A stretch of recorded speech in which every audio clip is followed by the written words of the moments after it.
Amém, Senhor. Ah, Senhor amado, muito obrigado, Senhor, por tudo que és, por tudo que já fizeste por nós.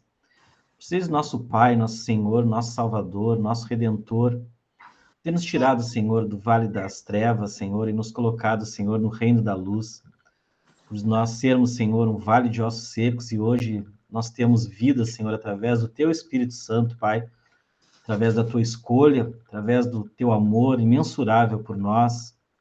Obrigado, Jesus, por nunca nos deixar, Senhor. Obrigado, Pai, por ter nos enviado a Cristo, Cristo ter nos encontrado, e hoje nós estamos aqui, Senhor, reunidos em Teu nome, Pai.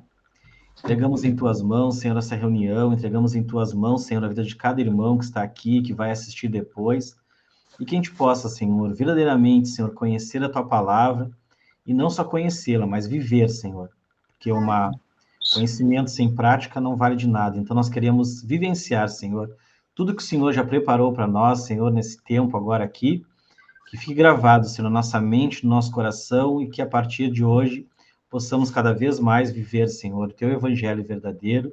Abençoa o irmão Tiago, Senhor, que vai ministrar, abençoa os que estão assistindo e recebendo. Em nome de Jesus, amém, Senhor. Amém. Amém. Nós vamos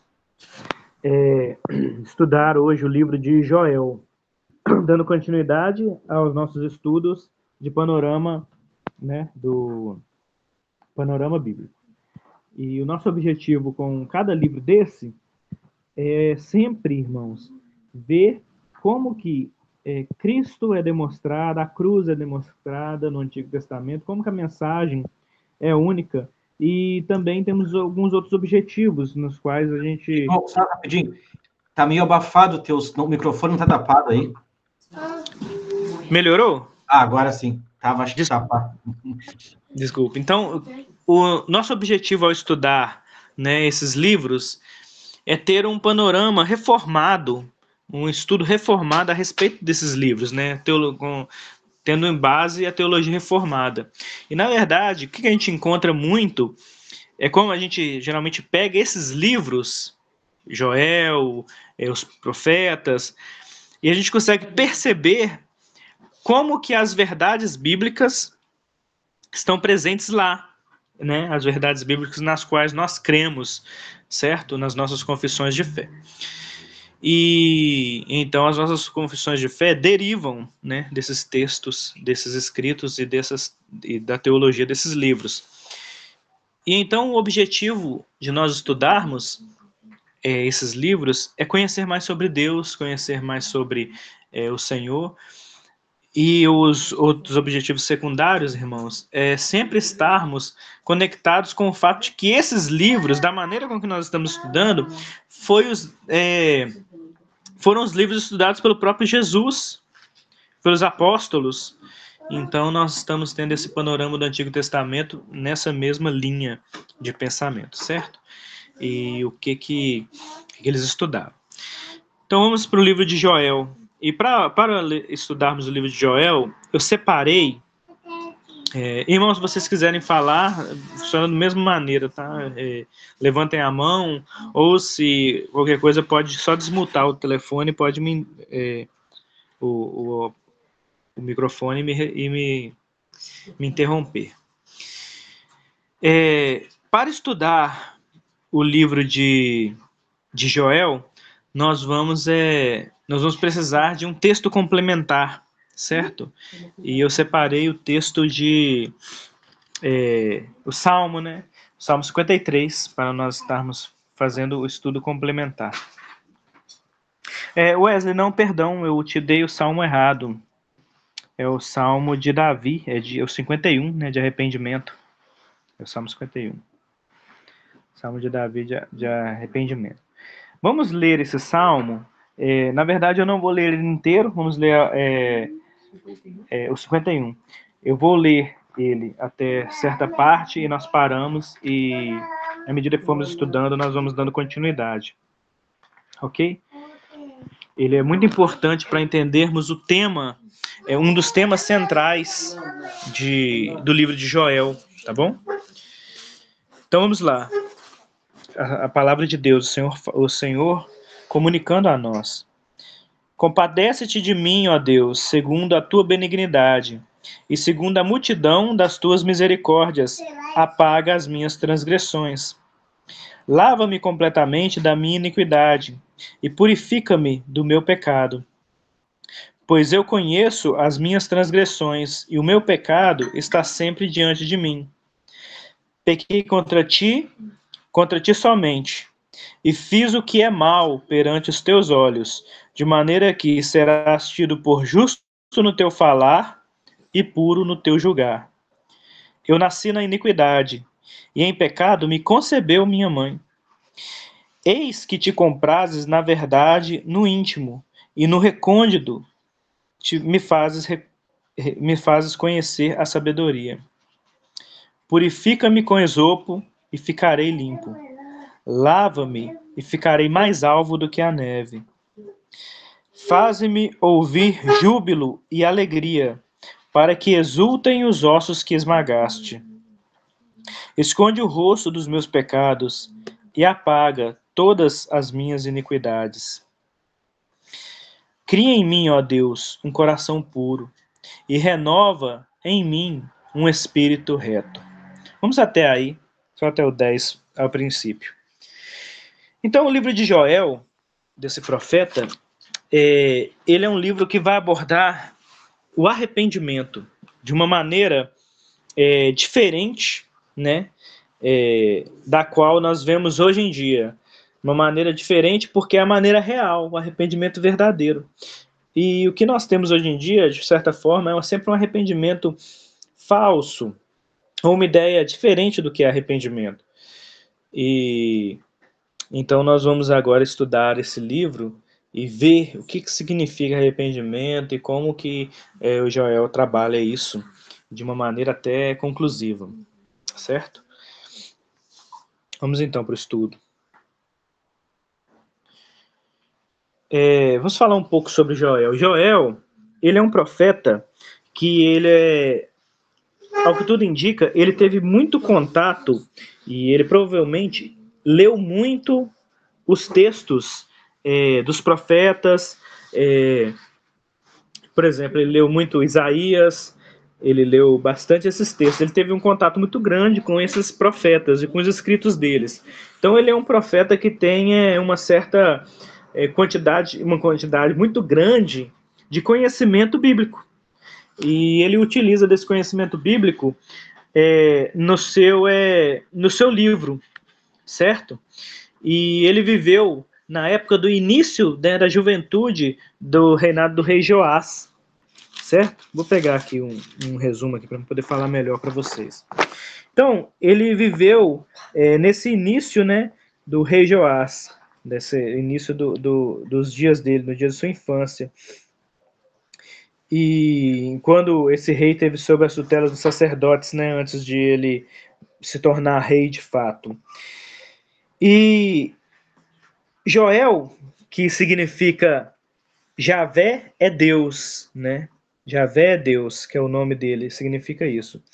Ele vai tratar de um tema sempre tratado na Bíblia, mas de uma maneira assim, muito.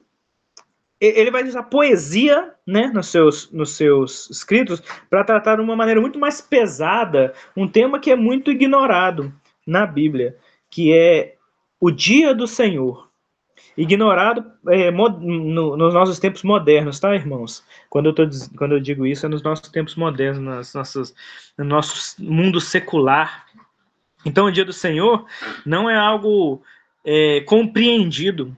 Certa vez, no meu trabalho, a gente estava conversando, eu e alguns dos funcionários lá, a gente estava conversando, e eu citei isso, falei que do dia da volta do Senhor, e falei que esse dia seria um dia terrível. E um outro funcionário, ele era uma pessoa que não tinha, na verdade, nenhum contato com Bíblia e tudo. Ele falou, não, o dia que o Senhor voltar vai ser um dia maravilhoso, o dia que Jesus voltar. Ou seja, essa pessoa, ela não tem nenhum conhecimento de Deus, do Deus real. Ela não sabe do que ela está falando. E, na verdade, muitas vezes, nós também, quando tratamos desse dia, nós não levamos em conta esse dia, o dia do Senhor, o dia da sua volta, o dia que o Senhor fará, que basicamente o dia do Senhor é isso, o dia que o Senhor fará. Tem alguns textos bíblicos e alguns profetas, e nós vamos estudar eles, que dizem assim: ah, Senhor, se tu fendeste o céu e desceste. E então, nós muitas vezes lemos esse texto e pensamos assim: ah, se o Senhor fizesse isso, que maravilha seria! Que maravilha seria, né? Irmãos, nós temos que amar o dia do Senhor, mas também temos que ter temor pelo dia que o Senhor voltará. Em qual sentido? Deixa eu dar um exemplo aqui. Tem um filme que... Só um minuto, irmãos.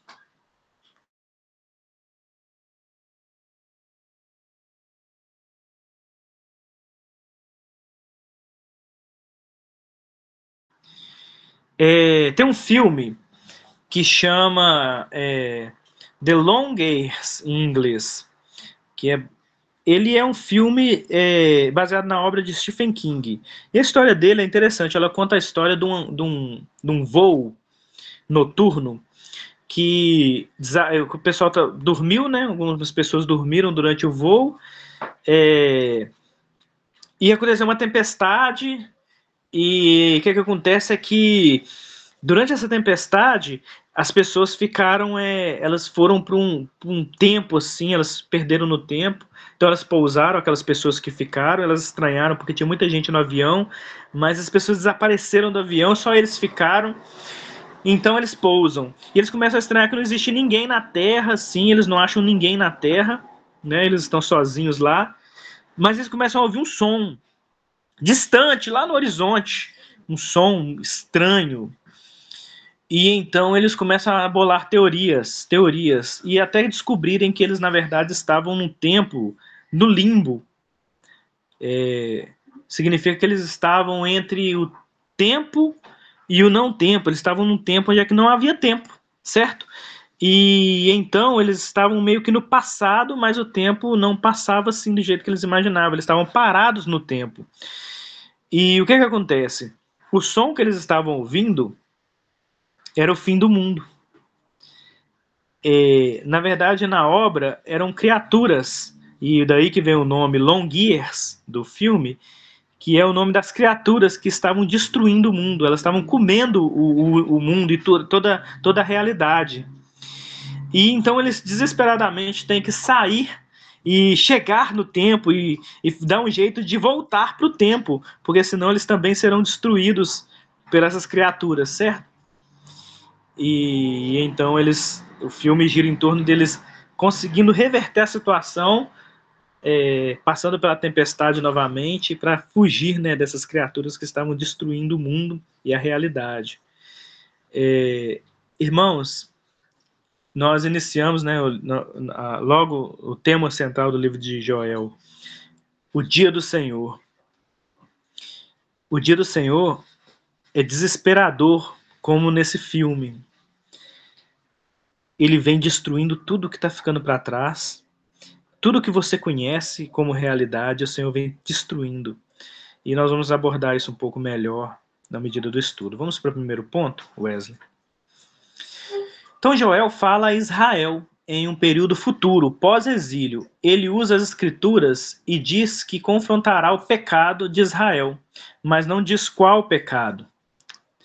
Joel fala sobre o dia do Senhor, destacando que Deus virá, como no passado, para destruir o mal e trazer justiça. Para isso, irmãos, ele usa vários símbolos, incluindo gafanhotos enviados por Deus, tanto no passado quanto no futuro. Mas esses gafanhotos, irmãos, eles são como se fosse eles são uma nova praga, né, uma espécie de nova praga, mas refletindo essas pragas do passado. Por isso que Joel parece ter tanto contato e falar das escrituras tão bem. Ele está falando como se fosse no Êxodo. as 10 pragas do Egito. Então ele está usando meio que essa metáfora, mas é uma nova metáfora, de uma maneira que você nunca viu, tanto que o livro começa dizendo assim, vocês já ouviram, velho? Pergunte aos velhos, eu vou parafrasear o texto, pergunte aos velhos, às pessoas do passado, vocês já viram coisa como essa que eu vou fazer? Aí a resposta é não, né? É óbvio, a resposta é não. Nós nunca vimos. Aí ele vai dizendo, então, a praga que eu vou trazer é a seguinte: o que um gafanhoto deixou, o outro vai comer. O que o outro deixar, vai vir um outro e vai comer, e não vai sobrar nada. Nada. E esse é o dia do Senhor. Esse é o dia do Senhor. Lembra muito, né, a nossa metáfora do nosso filme, né? O dia do Senhor é essa praga que vem destruindo tudo, toda a realidade. E então, qual é a saída? Qual é a saída? Fica a pergunta para vocês. E a resposta é o arrependimento. Mas um sincero arrependimento. Vamos ler lá em Joel 2,13. Eu vou abrir aqui, que eu já estou aberto. Joel capítulo 2, versículo 13. Vou ler a partir do 12, certo? Ainda assim, agora mesmo, diz o Senhor, convertei-vos a mim, de todo o vosso coração. Isso com jejuns, e com choro, e com pranto. E rasgai o vosso coração, e não as vossas vestes, e convertei-vos ao Senhor, vosso Deus. Porque ele é misericordioso e compassivo, e tardio em irar-se, e grande em benignidade, e se arrepende do mal. E então nós temos esse grande texto que traz consigo os atributos de Deus, mas traz consigo também aquilo que é verdadeiramente a resposta para o porquê, para a saída, né, a resposta, saída para o dia do Senhor. Então, como você vai enfrentar o dia do Senhor? Irmãos, nós sabemos por textos, por alguns textos específicos, que no dia do Senhor, né, o dia do Senhor mesmo, muitos dirão assim, nós lemos isso, né? Deus meu, em seu nome fiz isso, fiz aquilo, em seu nome eu fiz certas coisas. Essas coisas que essas pessoas dizem fazer, elas são muito parecidas com o que a gente faz. Em seu nome eu curei muitas pessoas. Em seu nome eu preguei o evangelho, em seu nome eu fiz boas obras, em seu nome eu isso e aquilo e aquilo outro. E muito parece com o que nós fazemos como cristãos. No nome do Senhor, irmãos, nós praticamos boas obras, pregamos, levamos pessoas ao arrependimento, de certa forma curamos pessoas, né, através do evangelho verdadeiro, ele cura, traz restauração, né? E então, esse dia do Senhor, o Senhor olha para essas pessoas e diz: apartai-vos de mim, malditos, eu não vos conheço. Eu não vos conheço. Então, qual que é a saída, a real saída para o dia do Senhor? Para esse grande dia do Senhor? Qual que é a saída para, Lohane, essas criaturas, né, entre aspas, né, do nosso exemplo, que estão vindo destruindo toda a nossa realidade? Qual que é a saída? A saída é um arrependimento. Mas o que é um verdadeiro arrependimento? O que é verdadeiramente estar arrependido? Alguém quer tentar dar essa resposta, irmãos, para nós podermos estar até adiantando? Então, meus irmãos, como estar preparado para esse dia? ainda não respondendo sobre o que é um verdadeiro arrependimento. Está conectado, claro, mas ainda não respondendo diretamente. Sim.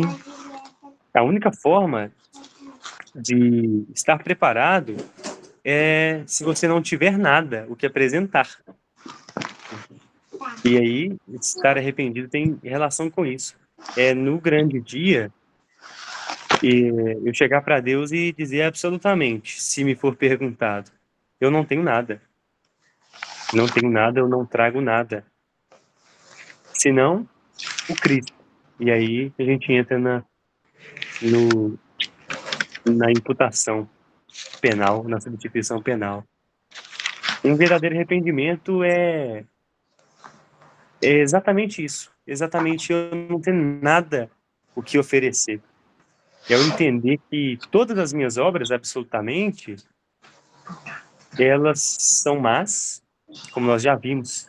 E aí o apóstolo Paulo traz isso sobre si, citando Isaías 64:6, falando que são trapos de imundícia, enfim. Nós já vimos isso em outras aulas, quando estávamos em Isaías também.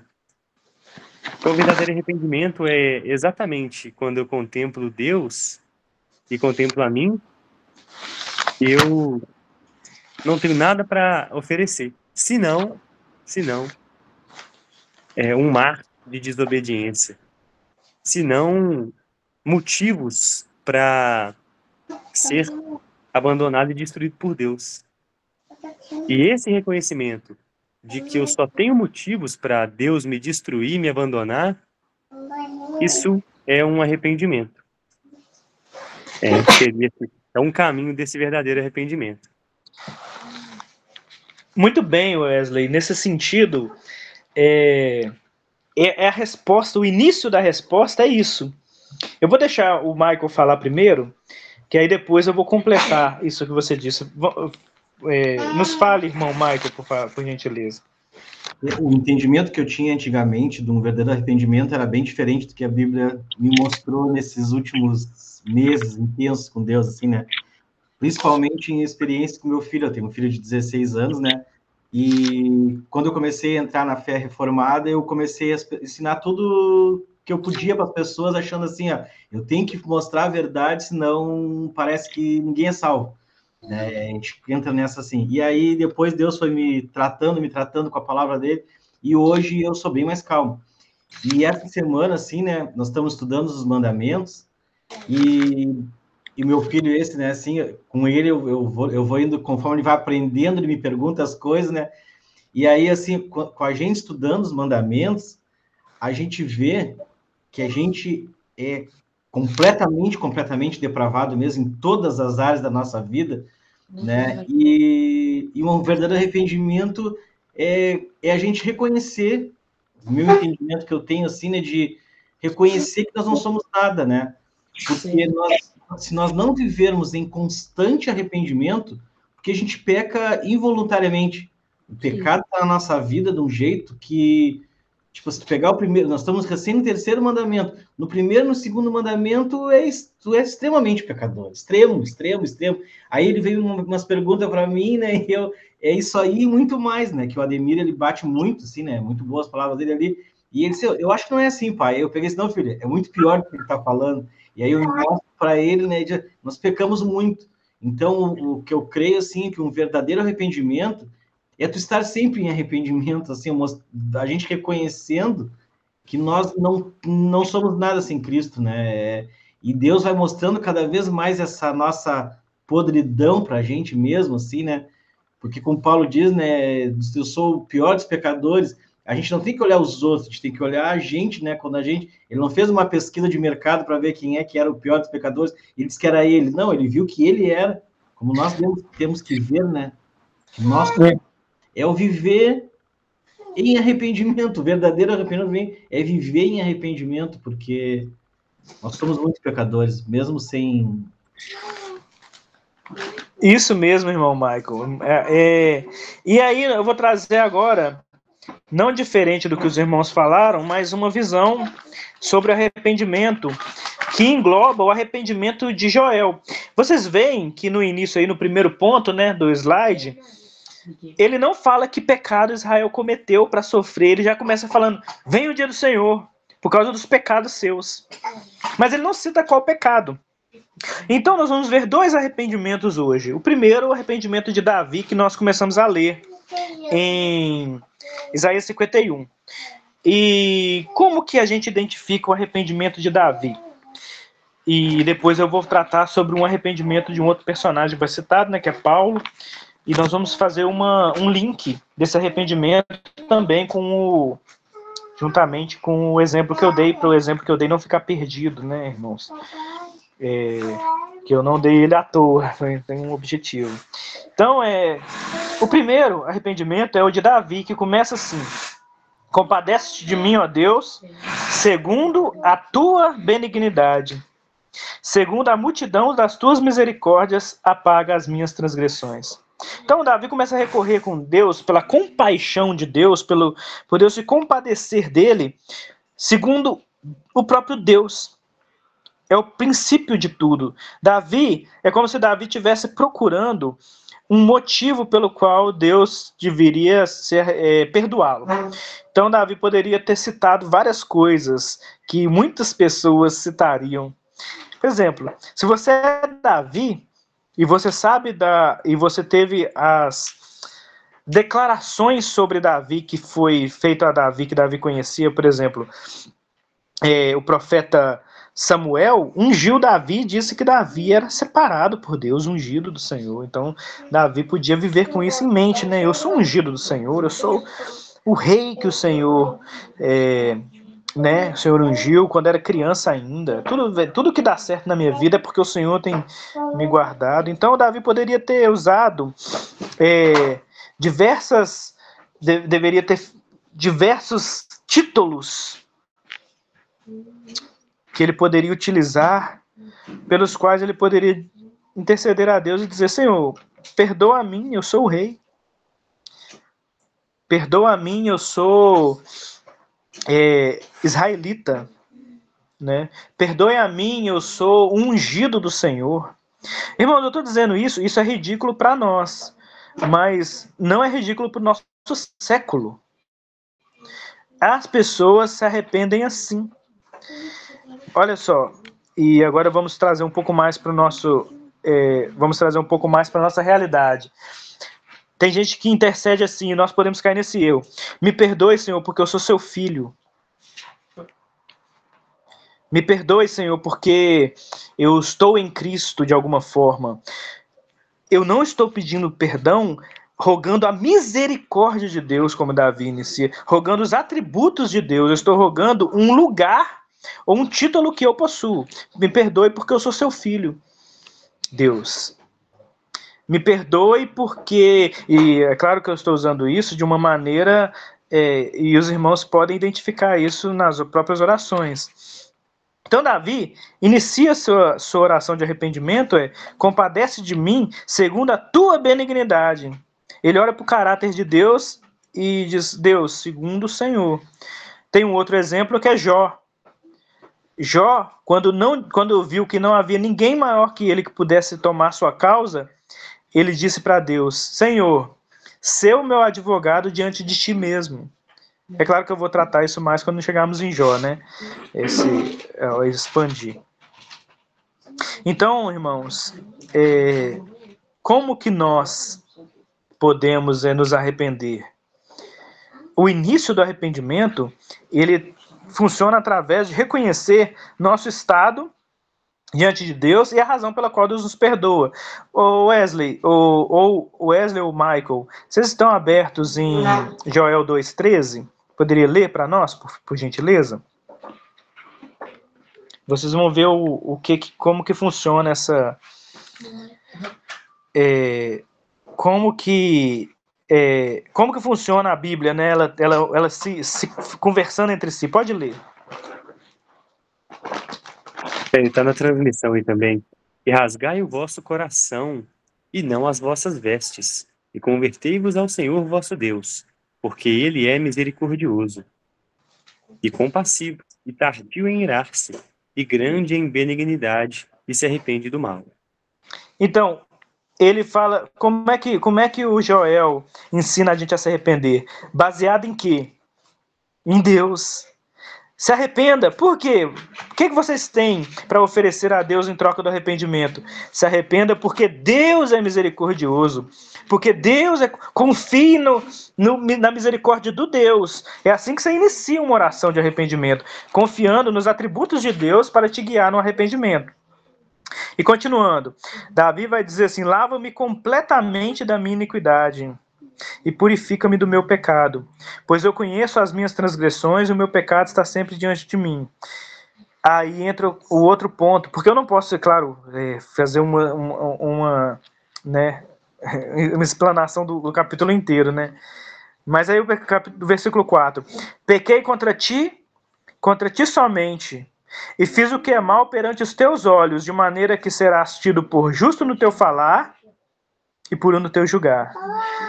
Olha só a profundidade disso. Ele está dizendo: eu pequei contra ti somente. Mas aí, você poderia dizer: mas e Urias? Certo? Mas e Betseba? Mas e a família deles? Mas e o reino de Israel? Então, todos eles tinham... Davi tinha errado contra todos esses. Ele prometeu ser um rei justo, mas agiu com injustiça. Ele prometeu cuidar dos seus subordinados como um rei, mas ele tratou seus subordinados de maneira horrível, né? Especialmente Betseba e Urias, certo? E matou Urias, mandou matar Urias. Então, todos esses têm acusações para Davi. Ele poderia dizer: pequei contra estes também. Mas por que ele diz: pequei contra ti, falando para Deus, contra ti somente fiz, pequei, né? E fiz o que é mal perante os teus olhos. Por quê? É porque o pecado foi mal perante os olhos de Deus, de tal modo que é a razão pela qual ele traz esse versículo, o versículo próprio, esse trecho, né? O trecho próprio já explica, porque isso é um poema, poesia. Eu fiz o que é mal perante os teus olhos, de maneira que serás tido por justo no teu falar e puro no teu julgar. O que Davi está dizendo? Davi está dizendo assim: qualquer coisa que o Senhor queira fazer, qualquer julgamento que o Senhor queira julgar, ou qualquer sentença que o Senhor queira me dar, eu aceito, e será pura, perfeita e agradável. Se o Senhor quiser me matar, é puro. Se o Senhor quiser me julgar e tirar o reino de mim, e tirar tudo de mim, é justo. Qualquer coisa que o Senhor disser sobre mim é justa. Então Davi continua, e é óbvio, nós estamos lidando com Deus, irmãos, vamos ter isso em mente, tá? Porque nós estamos lidando com Deus de tal modo que Davi confiava que o Senhor seria justo no momento de julgamento dele. Então, nós iniciamos com esse arrependimento verdadeiro, certo? Que é um arrependimento confiando em Deus, a partir do pressuposto. Mas E aí entra uma outra questão, que é outro aspecto do arrependimento verdadeiro. Eu não vou continuar mais no capítulo 51, porque senão vai demorar mais, né? Eu iria tratar mais temas, mas fica para uma próxima vez. Mas vamos continuar com o arrependimento verdadeiro. Nós já partimos do pressuposto que o arrependimento verdadeiro visa os atributos de Deus e a pessoa de Deus como principal ofendido. Então nós não estamos levando na brincadeira pecados nossos. Só que, qual que é também a mentalidade de quem se arrepende? Nós ouvimos o Wesley, quando o Wesley falou, ele falou muito bem, né, a respeito de como que nós nos arrependemos de uma maneira completa. E o Michael falando a respeito de como que nós nos arrependemos de pecados que são muito piores, né, do que nós imaginamos, do que nós citamos. Mas então, quando nós vamos para Filipenses, capítulo 3, nós entramos em Filipenses capítulo 3, o versículo 4, Paulo começa a falar sobre um arrependimento diferente. é um arrependimento muito mais complexo do que nós podemos imaginar. E ele diz assim, Filipenses 3:4. Wesley, vou esperar você colocar para nós na tela para ficar mais registrado.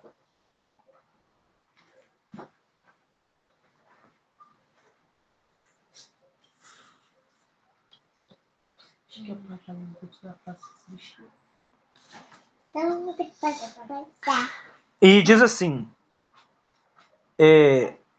ainda que também podia confiar na carne. Se algum outro cuida que pode confiar na carne, ainda mais eu. Circuncidado ao 8º dia, da linhagem de Israel, da tribo de Benjamim, hebreu de hebreus. Segundo a lei, fui fariseu.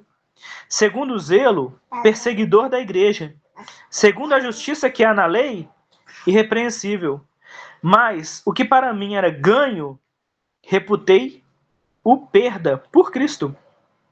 E na verdade, tenho também por perda todas as coisas, pela excelência do conhecimento de Cristo Jesus, meu Senhor, pelo qual sofri a perda de todas as coisas, as quais considero escória, para que possa ganhar a Cristo.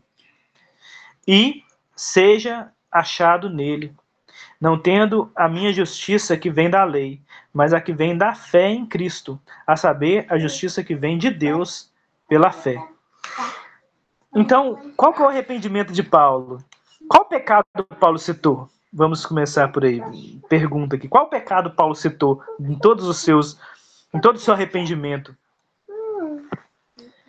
O que ele fez de mal, de horrível, segundo aquilo que ele, dentro desse texto que ele citou? Ele não estava citando nenhum pecado, né, irmãos? Ele estava citando o seu currículo. E nós podemos iniciar, é claro, nos primeiros versículos, sabendo que todo esse currículo dele, de fariseu, de seguidor da lei, isso tudo poderia ser um motivo de orgulho. Então era um pecado o orgulho. Mas aí, para que isso não ficasse nesse tema, ele vai dizer assim, sim, deveras, no versículo 8, sim, deveras considero tudo perda. Tudo. Ele considera todas as coisas perda. Tudo que ele viveu e tudo que ele vive, ele considera perda. Por quê? Por causa do conhecimento, por causa da sublimidade de Jesus. Pode falar, Wesley? Então, o William tinha levantado a mão antes. Pode falar, William. Eu não vi. Depois dele eu falo. Pode falar, por gentileza. Boa noite, meus irmãos. Boa noite, William. Analisando o arrependimento no ponto de vista dessa passagem de Filipenses, por meio do apóstolo Paulo, o arrependimento dele é considerar tudo que ele fez como perda. E analisando o arrependimento nesse aspecto, eu vou ser até bem sincero com os irmãos. Parece que eu não tenho me arrependido, sabe? Parece que eu não sou um arrependido. Lembrei do Chaves, né? Volta o cão arrependido. Parece que eu não voltei arrependido em nada, sabe? Algumas coisas eu até enxergo como perda. Outras, lá no fundo, eu ainda me glorio, conhecendo o meu coração, sabe? Então, considerar tudo como perda é mesmo o auge do arrependimento, né? Que o Espírito Santo possa transformar ou continuar transformando os nossos corações a ponto de fato enxergarmos tudo como perda, assim como o apóstolo Paulo. Sim, amém. Muito bem, o irmão William. E é claro que nós temos um padrão para considerar as coisas perdas. O padrão é a sublimidade de Cristo, ou seja, nós não ficamos na mão, nós não estamos trocando coisas por coisas, mas nós estamos trocando por Cristo. Nós estamos colocando de um lado Cristo na balança, sua sublimidade, e do outro qualquer coisa que tenhamos. Então, quando paramos para pensar nesse ponto de vista, o arrependimento, não que o arrependimento fica mais fácil, certo? Mas ele vai tendo umas definições melhores. William, ou Wesley, pode falar, por gentileza. Certo. Então, realmente, de que pecado o apóstolo Paulo está se arrependendo? E ele não cita nenhum ato em si, e como o William mesmo disse, inclusive aplicando isso a nós, eu me compadeço e me incluo nessa aí. Mas, apesar de ele não ter explicitado, tudo que ele falou foi descumprimento da lei. E aí eu posso citar para a gente não estender muito, mas um exemplo que é no primeiro mandamento. A gente não precisa nem de ir para o segundo, nem de avançar mais. E nós vamos ter a nossa aula sobre o primeiro mandamento em alguma terça-feira próxima. Nós vamos ver com a clareza que o Catecismo Maior de Westminster trata o assunto. Em um simples ponto, um simples pecado proibido no primeiro mandamento, que parece tão simples: não terás outros deuses diante de mim.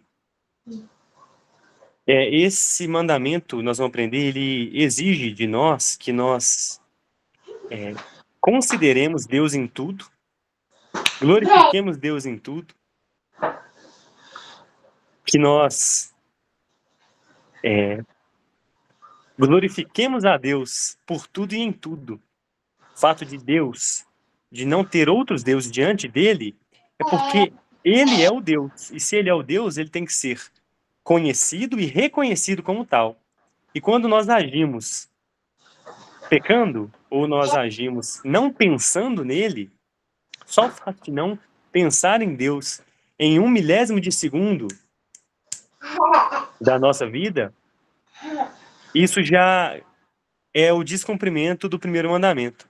Então, se em 1 milésimo de segundo do meu dia eu não pensei no Deus, eu não considerei Deus ao respirar, se eu não considerei Deus ao expirar, ao beber uma água, ao trabalhar, ao fechar os meus, ao piscar, se eu não considerei Deus, eu nem estou falando de glorificá-lo conscientemente, de adorá-lo adequadamente num culto solene. Não, eu estou falando, se eu não considerei não só a existência, mas toda a completude, o ser de Deus, ao me conceder olhos para piscar, eu descumpri o primeiro mandamento. Então, tudo que o apóstolo Paulo falou aí, ele está muito bem incluso no primeiro mandamento. Tudo de bom que eu faço pode ferir o primeiro mandamento. Todas as minhas boas obras ferem o primeiro mandamento, porque eu não estou considerando Deus como Deus. Por mais que eu não esteja idolatrando diretamente uma imagem, uma estátua, mas no meu coração, se Deus não foi entronizado em cada milésimo de segundo, das 24 horas do meu dia, dos 7 dias da minha semana e por aí vai, todas as coisas boas, aparentemente, que eu fiz, são um descumprimento direto do primeiro mandamento.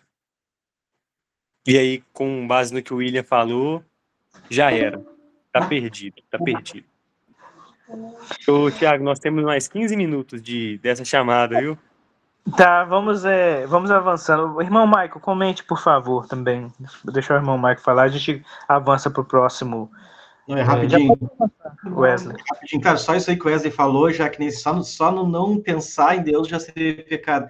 E quando tu estuda o primeiro mandamento, qualquer coisa que te dê prazer que não seja Deus é pecado. Então, assim, ó, tu comer um sorvete é pecado, tu ir num shopping é pecado, tu andar de carro é pecado. Então, é isso que eu falei antes que eu estava dizendo, qualquer coisa na nossa vida, então nós temos que viver em arrependimento e precisar de Jesus o tempo inteiro.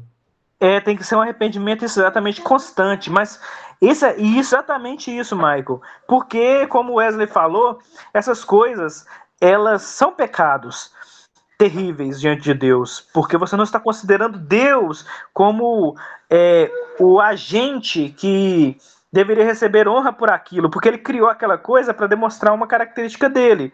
Por exemplo, vamos colocar um sorvete, que você citou aí, algo simples, mas saboroso. Por que tem sabor? Por que as coisas não são sem sabor? Por que nossa língua sente gosto? Por que nossos olhos enxergam cores?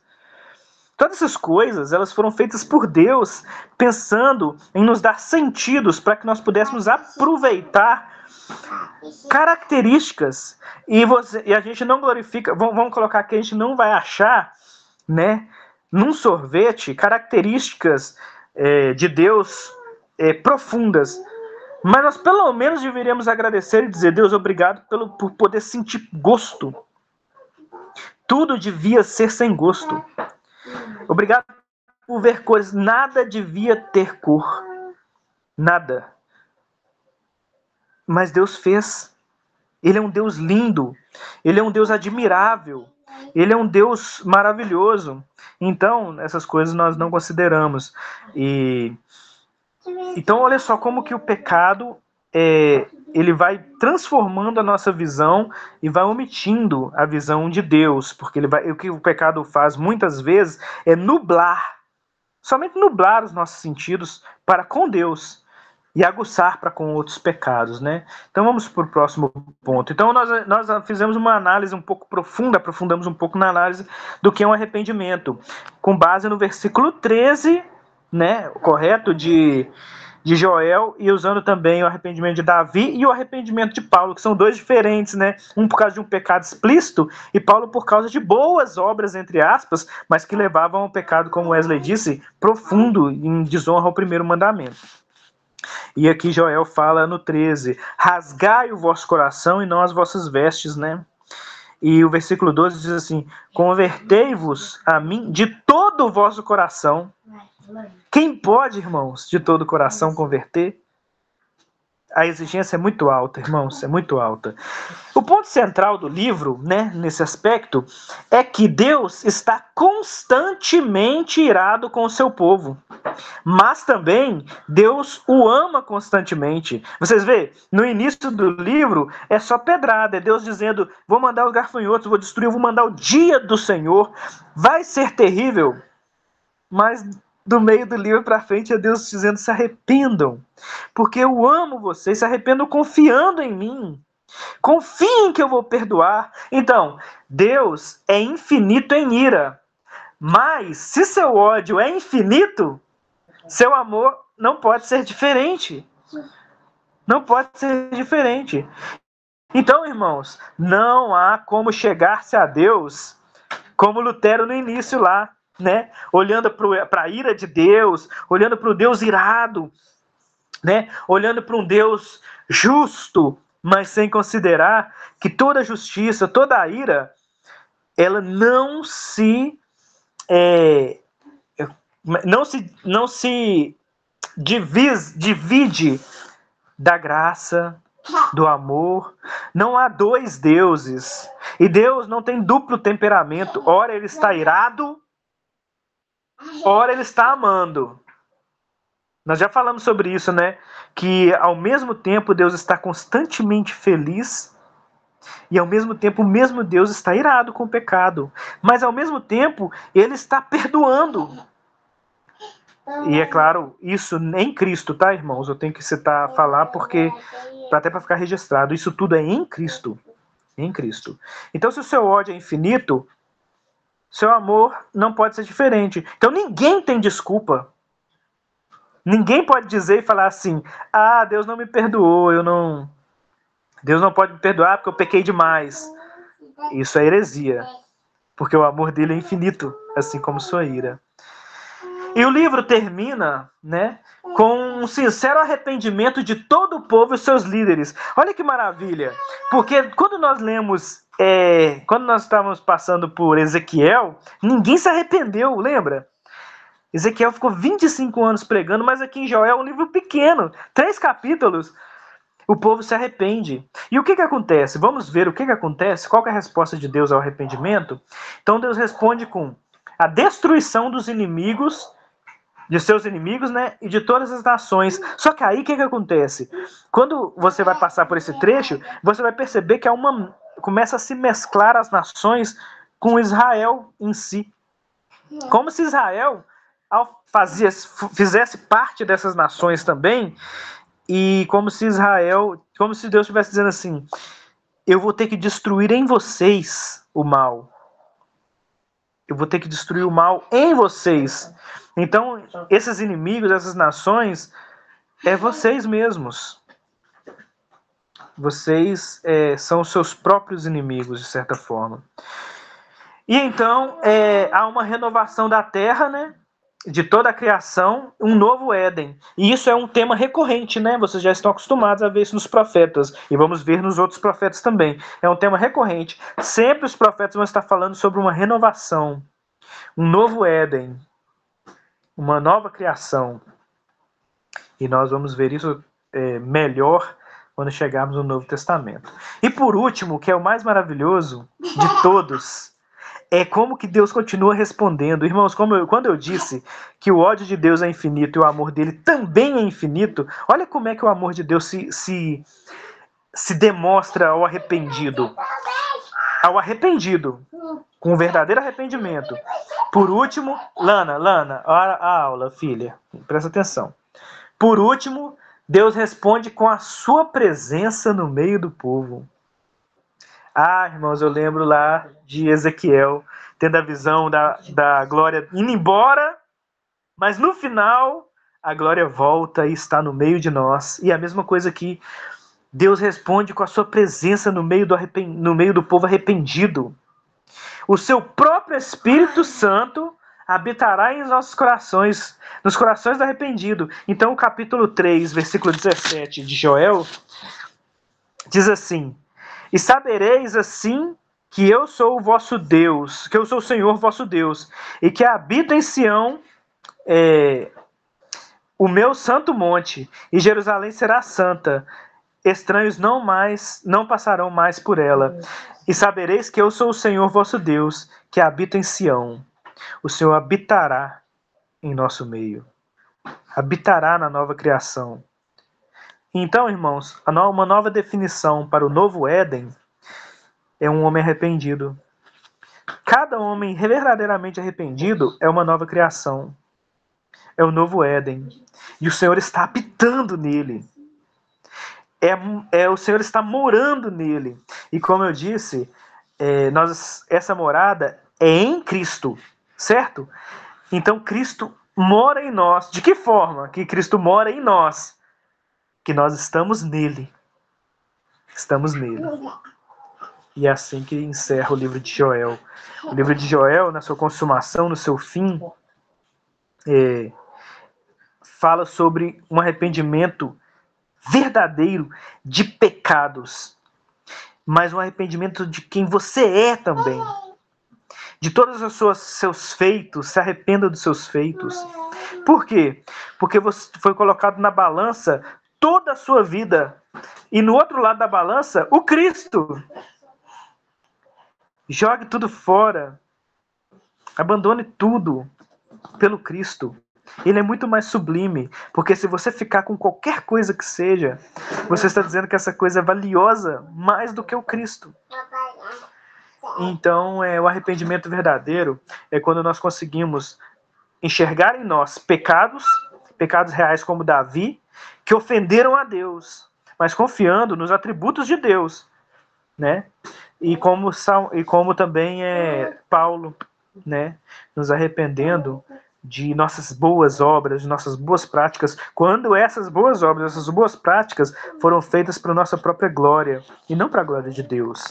E não foram atribuídas a graça, a misericórdia, o amor de Deus, e nem ao fato do Senhor habitar em nós. E esse arrependido é perdoado, e Cristo habita no meio deles. Tem algum comentário, irmãos? Agora é a hora para nós podermos encerrar. Hora de dar tchau.